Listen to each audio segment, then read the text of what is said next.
horrific violence and the risk of fame continue to stalk the people. UN humanitarian warned on Friday as they echoed condemnation by the UN Secretary General of an attack on a village south of Khartoum that reportedly left more than 100 dead.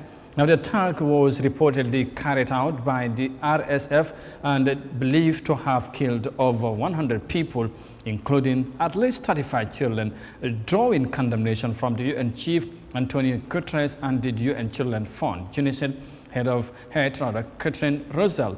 Our Yahya Jammeh tells us more of that in this report.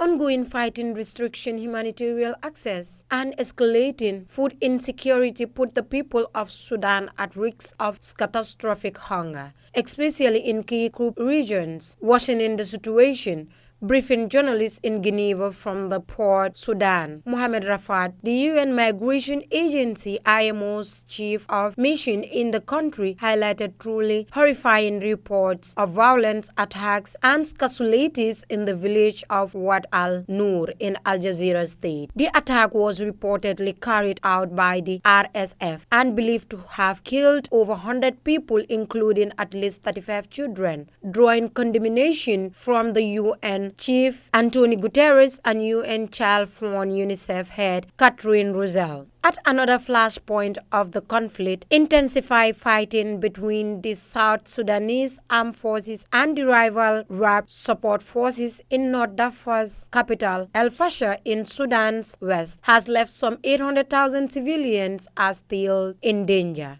Mohamed Rafat said people are forced to flee their homes to escape violence against their families. Some 12 million have been forced to flee their homes in Sudan, with over 2 million crossing borders into neighboring countries, mainly Chad, South Sudan, and Egypt, often arriving in extremely vulnerable conditions and highly traumatized. Amid the prevailing migration situation in the region, Mohamed Rafat warned of a threefold increase recorded by the IMO last year. Last year, IOM teams have recorded a threefold increase in Sudanese taking dangerous, irregular migration corridors into Libya, Tunisia, onward to Europe. As we speak now, we have an unconfirmed reports about 2,000 families are stranded in hard conditions, including migrants between the borders between Egypt, Libya, and Sudan.